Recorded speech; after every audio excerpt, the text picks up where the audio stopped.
Thanks for joining us, everybody.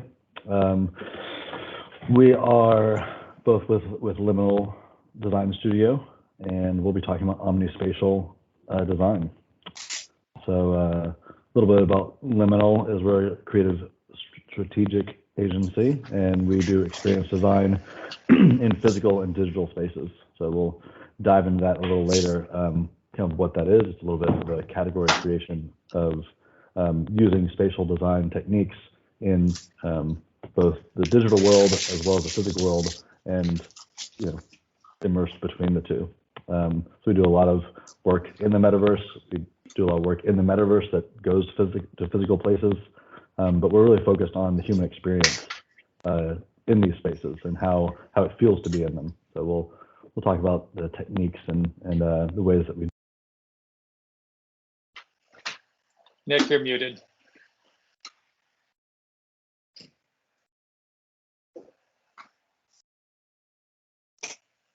Have I been muted the whole time? Nope, you were good, but you just muted all of a sudden, and now you're not sharing anymore. Weird. Yeah. Sorry for the technical difficulties. I think your sound is a little crackly. I don't know if that's what. No. How about now? Is that better? That's good. That's Yep. good. Okay, cool. Sorry about that. We'll just deal with it as it comes through. So yeah, today we'll be talking about what is Omnispatial Design, then kind of the places that we use it in strategic visualization, immersive design, placemaking, and then the process that we use to do this sort of work.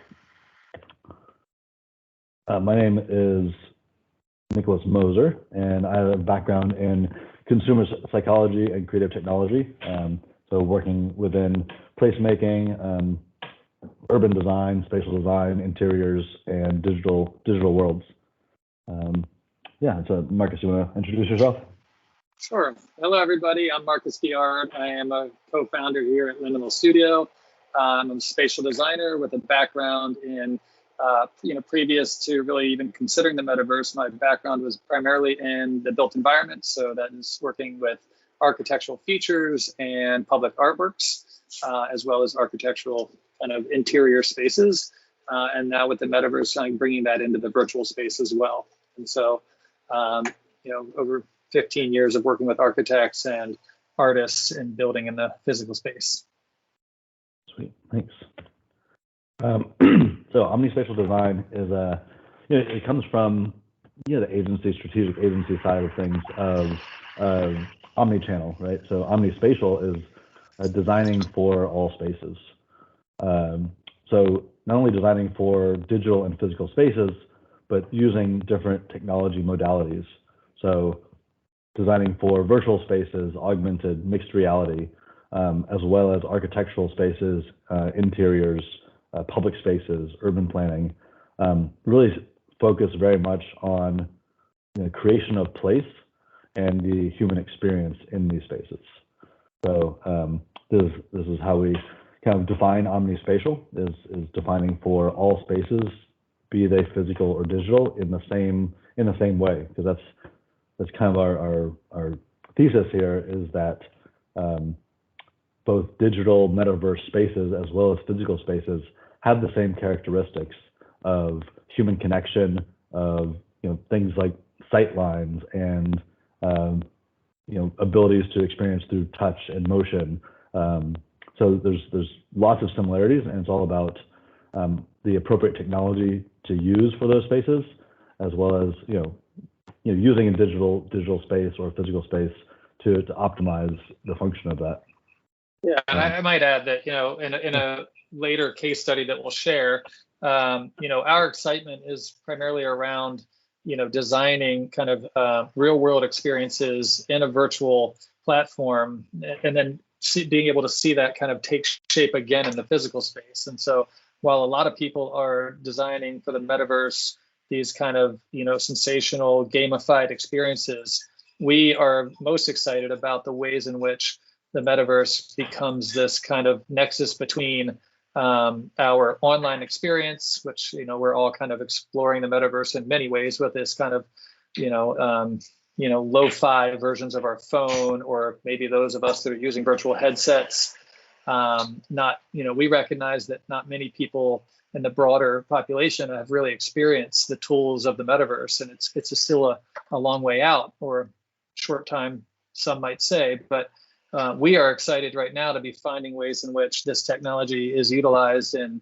pre-visualization for physical spaces and the real world designs that we are offering and sharing with our clients. So just that's our, for Omnispatial, it's really about kind of connecting the two worlds. Yep. And going kind of back and forth seamlessly between them also. So, introducing the metaverse into physical reality as well as physical reality into the metaverse. This is the kind of the area in which that we operate in this kind of omnispatial design is story, space, and technology. So the story it's the narrative of why we're in a space. It's what we're doing there. The space itself, is creating the container for that experience, and the technology is the modality in which we're experiencing that space. So the story could be one of connection or business for a certain space, for an office space or for a lounge, either digital workspace or physical workspace. The space itself can be one of focused concentration, or it can be socializing. The technology could be, brick and mortar physical space, or it could be full immersive VR, or something in the middle of, screen-based immersion in a physical space, or phone-based augmented reality in order to find your way in a space. So really kind of we see this as the nexus of omnispatial design is why are we in a space, what is the space designed for, and what technology are we using to experience it. Marcus, you want to comment on this or keep on cruising? I'm cruising. Can you still hear me? I can hear you. I was muted. Go ahead. Okay. So here's some examples of the kind of the breadth of our work here. So everything from interiors, physical interiors, to large-scale public art, to virtual spaces, to pop-ups, and then all the way to completely digital experiences of, this on the bottom right is a cancer research drug that we've created an immersive spatialization of how the cancer drug interacts with the cells in the body. So you can see this is the full breadth of how we're using this immersive metaverse tools to create experiences, both physical and digital. Here's some more that are a mix of physical and digital. So there's kind of event-based experiences, interactive, combining digital technologies, overlaying them into physical space, and creating compelling experiences with them. So one of the most successful things that we found about kind of immersive, metaverse design is in strategic visualization. We find that the ability to create renderings of spaces and immerse yourself in them and overlay data is a very compelling way to communicate that information, as well as a really intuitive way to understand the information. So this was, actually I'm gonna go to the beginning. Actually, yeah, Marcus, you want to describe the process here? Yeah, so this is actually, we were tasked with, developing some strategic revitalization efforts for San Francisco. And in doing so, we wanted to explore kind of some of the city dynamics that we're experiencing. So we were able to download a very high resolution 3-dimensional model of San Francisco, which is readily accessible through a couple different options out there. We had temporary access to this extremely high resolution version. And so what we've done is we've been able to use this geometry and all of this data to create these flyovers of the city. But we also use it to kind of overlay all of our data visualizations. So when we're doing strategic analysis of the city and we're trying to present to all of the stakeholders, being able to use these kind of real-time renderings of the city, and then to apply all of these different data filters and different layers, it is, as far as kind of offering the visual strategy, the visual representation, the tools are allowing just such an amazing opportunity. I think it might have muted again for some reason. I just got dropped from the meeting for a second. Oh. Am I back? Yep, you're back. Oh, might have dropped again. So we developed a strategy for rolling out. Oh no. Yeah, you're back. Maybe not. So Freezing there a little, Marcus. I don't know if you want to turn off your video. okay, I'm gonna cruise while he works on that on the technical difficulties. So we did the strategic kind of feasibility study with that data visualization, and then we created a rollout plan for this kind of seasonal pop-up village using containers, and basically rolling out for the next 5 years in this space. That makes sense. Yeah. So again, using this kind of this is all built in Unreal. I'm sure some of you can tell this is the real-time rendering, and just the ability to be able to walk in that space was really great for the stakeholders. And so this is used for both strategy in terms of how this gets developed, as well as logistics of how do we actually implement this, and of course for bringing in front of the stakeholders to fundraise for this project. Here's another strategic visualization in Richmond, Virginia, and again, taking the photogrammetry from various sources, and we have a kind of workflow from ArcGIS into Unreal for these real-time renderings, and then the purpose of this one was to tell the story of the Diamond District, and kind of how the district is going to positively affect the neighborhood in terms of raising median income was the kind of the study here. So looking at how similar developments have affected various urban planning, as well as the historic median income of this area. So we'll go to one more of the. So this is for Los Angeles, and we're studying some of the venues for.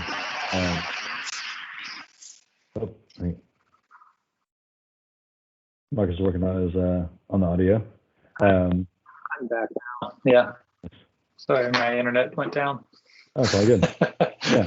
So we're working on studying some of the venues for the Olympics, and how they're connected to each other, and how the various neighborhoods and transit centers are connected to each other. So creating these zones and corridors from venue to venue is a way that we can start to kind of visualize the impact of the Olympics on various scales.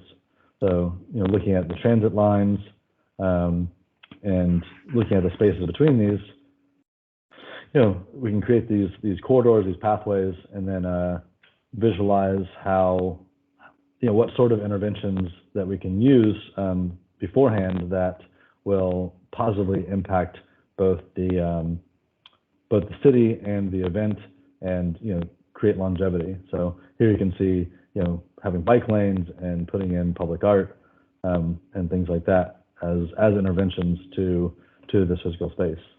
So again, this is both a visualization of the mapped data, as well as kind of a representation of what sort of interventions we can do. Yeah, I was just going to add as well. Can you hear me, Nick? I can. Yeah. So I think to say that AI is really, I think a couple of years ago when the metaverse really kind of popped on the scene for everybody, and then AI has really kind of become the current kind of popular talking point. But I think together the two are really going to offer a great opportunity. And specifically to spatial design, I listened to a very interesting talk recently about how the data sets available for imagery or for video or for word generation, the data sets are so readily available. But with spatial design, we don't have the same level of data sets available.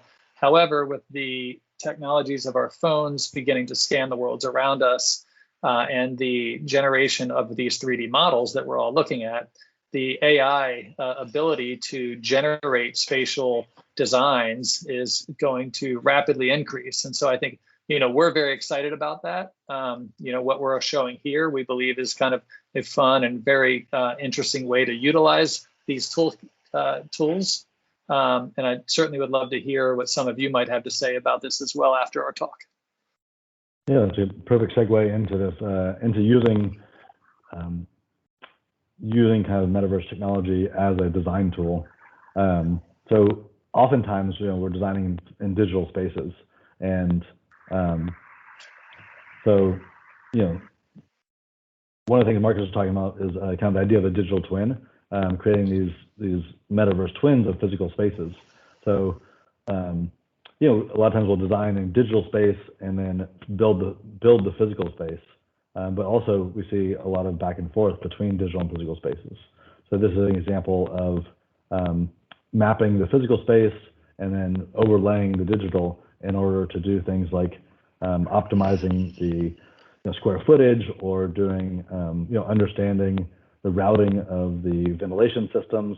So this is being used more and more in designing, especially mechanical systems in factories and things like that. Is a constant back and forth between digital and physical spaces. So you design it in digital, virtual environments, and then as you start building, you're overlaying each step. So more and more buildings have kind of constant scanning that allows you to, put it back into the digital space and see if anything is anything's wrong or anything can be optimized. So there's also, like Marcus was mentioning, a lot of kind of AI space planning tools coming onto the scene. So generating floor plans, kind of generative floor plans in order to optimize space. So more and more of these are becoming available, and as they become available, we're going to see some really interesting tools for kind of urban planning, for interior architecture, for physical spaces. So again, it's this omnispatial design concept is the back and forth between digital and physical spaces. So these are some of the design tools that we use in the metaverse to affect the built environment. So here's some. So that's full virtual immersion. Again, taking these virtual spaces, creating the renderings. This is an example of kind of parametric design. So this is one of the tools that we use in order to design these spaces that can be reactive. So taking all of these data lines and showing clash detection in this metaverse space. So we have a 3D scan of the physical space, and then we can overlay all of our physical systems and see kind of where the physical system is kind of intersecting as a tool for these complex designs. So these are great to use. I think a lot of people see Metaverse as gaming or as pretty visual like this one. Yeah. Good.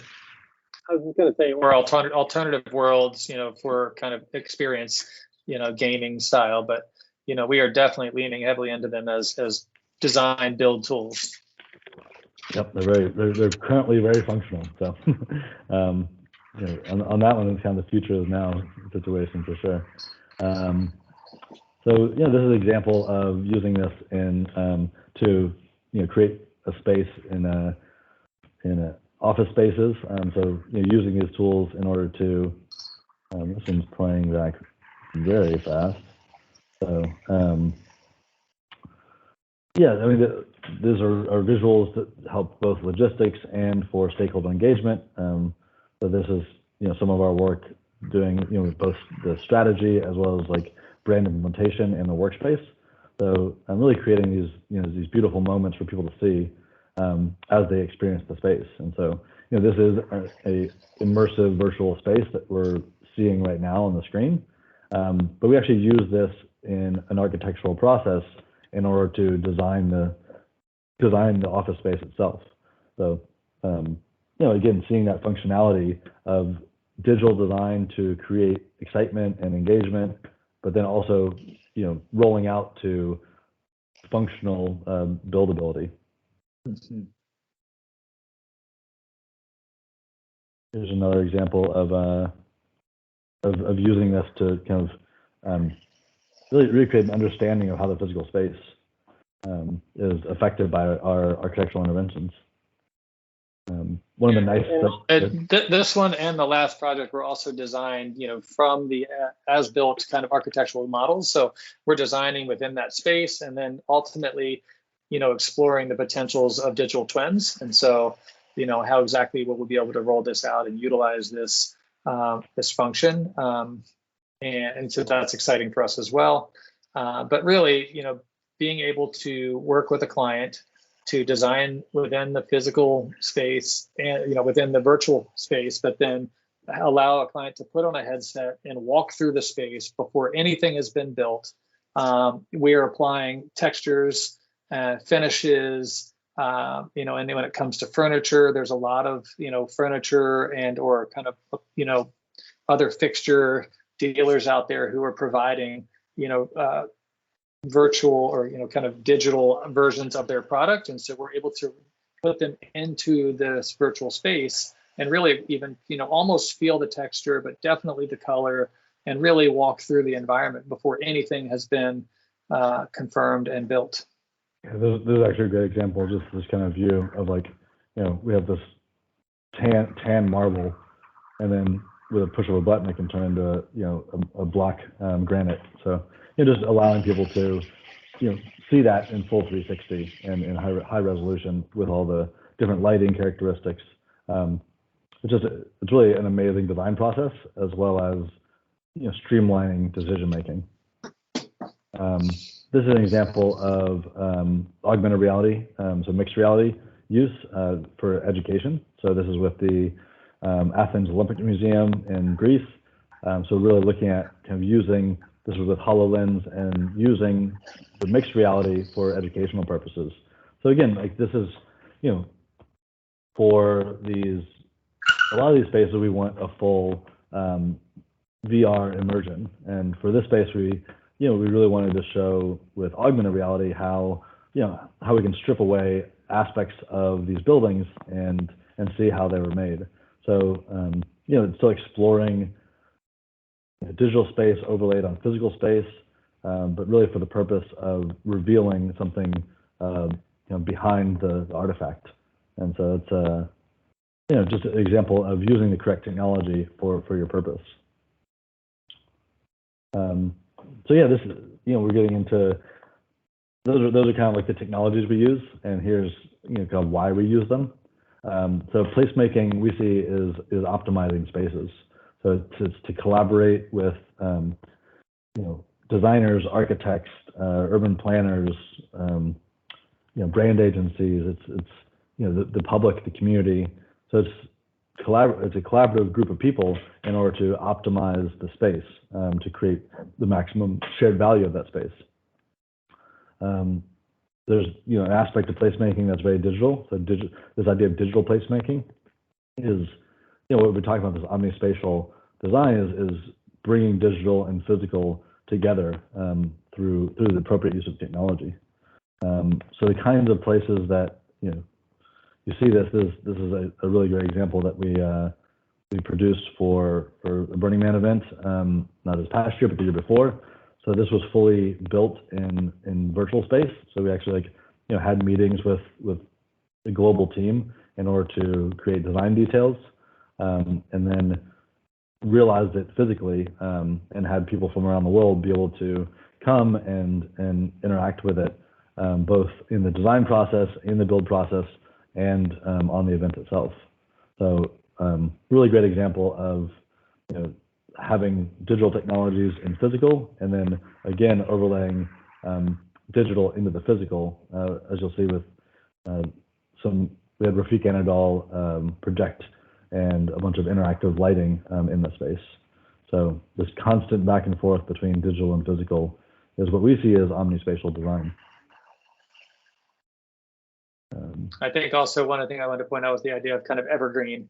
You know, that was a temporary installation that was designed and created in the metaverse, then in the physical space, but it will still continue to live inside of the metaverse. And so, yeah, that's a unique offering. Yeah, first experience in the metaverse. Actually, this was it was supposed to be built, and then the pandemic canceled the event, and so it was actually first experienced and interacted with in BlackRock City virtual reality. So this is, you know, people experiencing this before any of the designs were complete. There was several thousand people that got to experience it.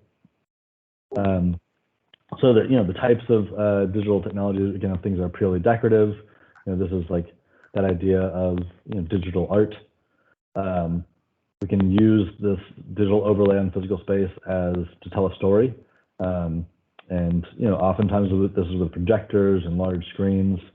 Those are the types of technologies that we use to introduce the metaverse into the physical world. It can be used as wayfinding, like we were talking about augmented reality on your phone, as an example of, you know, a layer of metaverse laid on top of the physical environment. To really engage with people and bring them into the metaverse from the physical world. So using interactive technologies such as sensors, you know, there's an aspect of entertainment and gamification, but there's also kind of really functional aspects of occupancy and smart sensors that are really affecting our built environment. And you know, that's the idea of the digital twin, is to take information about the physical world, introduce it into the digital world, and be able to optimize that experience.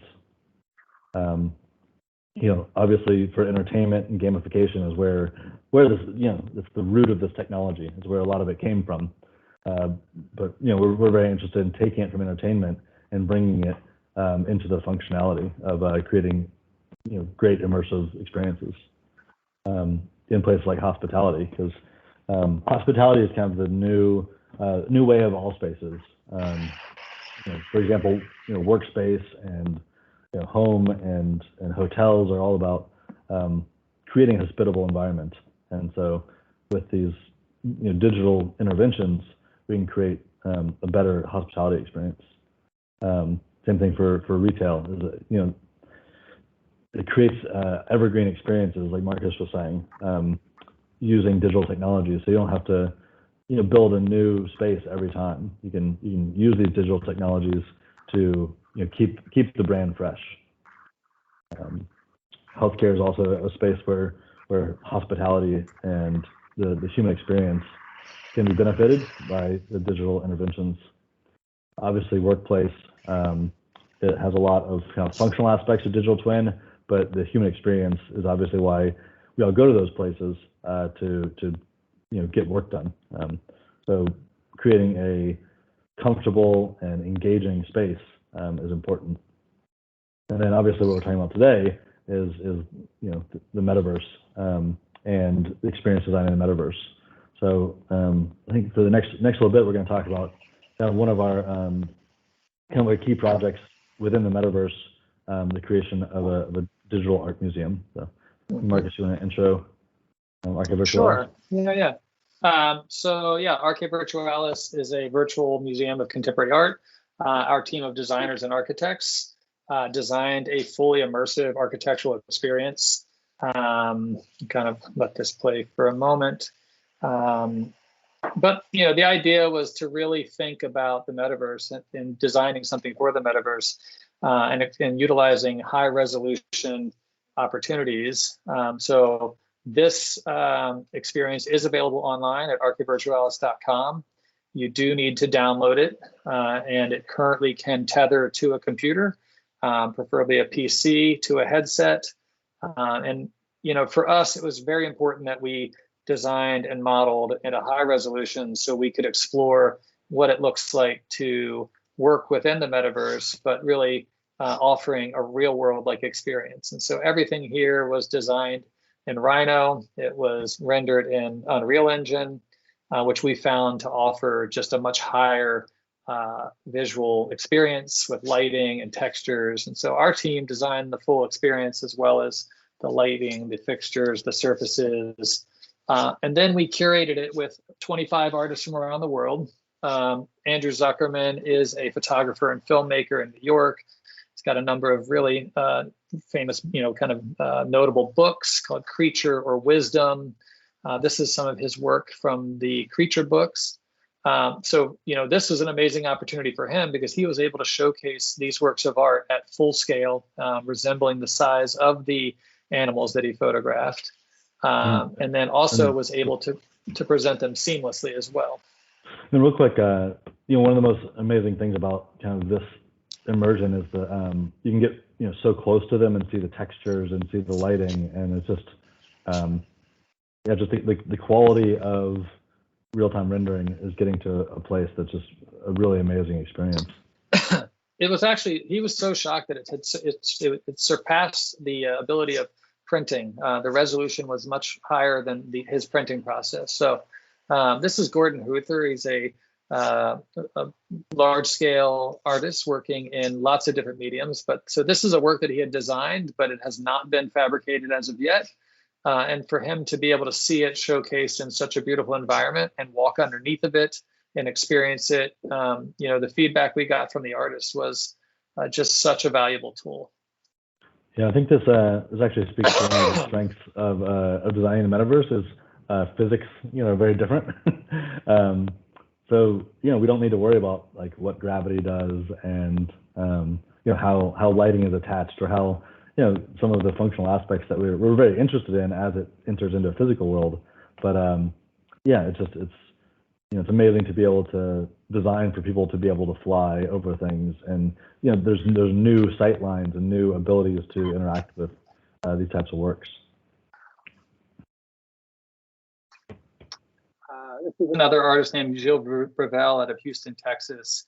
So these are also all digital designs that he has designed and then works with a foundry in China to create the molds and cast them in stainless steel. Again, for us, this is about, designing a real world like experience in a virtual space, and then working with artists whose their intent is to create real world installations. So really kind of going from a real world design into a virtual gallery, creating this immersive museum experience with the intent that we will ultimately produce these in the real world. So again, that for us is the essence of Omnispatial Design.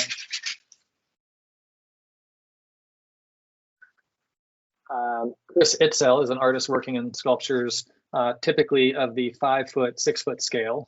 So we were able to help Chris visualize what it would look like to see his artwork at monumental scale and support his efforts in moving into the public art space. All of these renderings are able to be used for applications to request for proposals for public arts commissions. And so again, this is just such an amazing tool. If you are able to download this and you do have a headset, please feel free to email us from the website, archevirtualis.com. If you have a headset and you can actually experience this in VR, it is just unlike any, it's just the way in which we've approached this and providing a real world like experience, I think, is unique to many other experiences out there.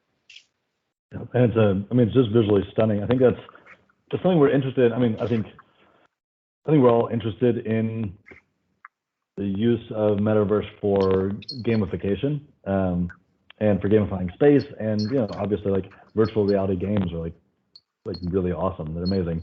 I think because we work in kind of physical spaces and we're really interested in placemaking, I think one of our key interests is in creating experiences that aren't necessarily gamified, that are connective with the natural world, connected with art. The ability to have a subtle and serene environment to contemplative space. That's part of the reason for creating these spaces, and you know, especially Arca Visualis for sure. Yeah. So you're seeing here, you know, again, as an artist, this is actually happens to be one of my designs. For me, being able to walk up close to, you know, pre-visualize a concept, to work with selection of textures, materials, scale. I think that, you know, this is where this, you know, metaverse, you know, experience is really offering insights into a real world experience. Other features here, just kind of sculptures, really exploring different light. Showing some of those details. I think one of the kind of most amazing thing about Unreal is some of the reflections are getting really amazing, especially as avatars get better. You know, some really amazing textures, and just the resolution of this is otherworldly. Mm-hmm. These are some of the stills from Arca Virtualis. Various artists exploring scale, you know, a scale that's difficult. Mark, you want to talk about that? Well, this one, yeah, this is really, I put this image in here just to show the quality of textile, and really being able to allow a client or a designer to see, you know, this level of textile and color palette. And I just, you know, what an amazing tool. And, you know, it's only getting better as well. It's invaluable for the design process. This is just kind of showing, you know, what it feels like to be inside you know, with a headset on. Not everybody's been able to put a headset on and move around, but, you know, from the POV, the point of view of somebody wearing the headset, it is just such an extraordinary experience. Again, just the quality of the rendering that Unreal can put out. You know, for me as a designer, I've found this to be such a resource. Yeah, that's I think we're moving along. So just in terms of like the process, I want to just go over our process a little bit, and then I think we have about 5 or 10 minutes for Q&A. So the human-centered design process, you know, starts with discovery, and that's really understanding purpose. So you know, we'll have workshops with stakeholders and community members, and really understanding the values of the client or of the community or of the artist, just to, you know, understand what's the story that we're telling. You know, what's the why behind the entire process. So that, you know, goes into strategy. So that's our strategic visualizations and really understanding data sets that affect different stakeholders, and you know, bringing that discovery, bringing that narrative into fruition in a way that people can see a roadmap towards you know, further understanding or feasibility or design. So just kind of that strategy portion allows us to you know, take what we've learned about the values and create the narrative moving towards the design. Obviously, like we've talked a lot about digital design modalities, you know, really creating these renderings, immersive design, as well as you know, being able to output aspects of functional design into you know, various formats that people can use to enact these in either the real world or, you know, further the development in you know, augmented reality apps or games for that matter. And then lastly, the implementation. You know, we're very big, like Marcus said, of like seeing the metaverse enter into physical reality, and, you know, bringing ways to immerse into the metaverse in physical reality. So you know, implementation brings these into fruition using, you know, virtual technologies, screens, mixed reality, or you know, like traditional fabrication and architecture. So yeah, implementation takes a variety of forms depending on, you know, the space and the technology. So yeah, let's continue developing the metaverse and continue making physical spaces better through omnispatial design. That's what we like to do at LMNL Studio. So yeah, I'd love to do some Q&A if there's any cues. We have some A's or at least some opinions. I'm just going to stop sharing. I think that worked. Did stop sharing work? Yeah, that's fine. And we actually don't have anything in the comments section, which is probably just because everybody's too busy looking at the pretty pictures. That was amazing stuff, really very, very beautiful. But there is nothing in there at the moment, and it could be because we're the last session of the day, right? But yeah, thank you so much for your time, and for showing us everything you've been up to. It's absolutely amazing. Yeah, it's great to share it with you all. And yeah, as Marcus mentioned, arcadevirtualis.com is where you can experience the immersive museum, and LMNLstudio.com is how you can get in touch with us, or through the Metaverse group from this conference. So yeah, thank you very much, Metaverse One, for having us. Fantastic. Thank you so much for your time. I think we'll let you go. Did someone? Not sure. I think it's a hot mic somewhere, but yeah, thank you all. Have a great rest of your day. All right. Thank you so much.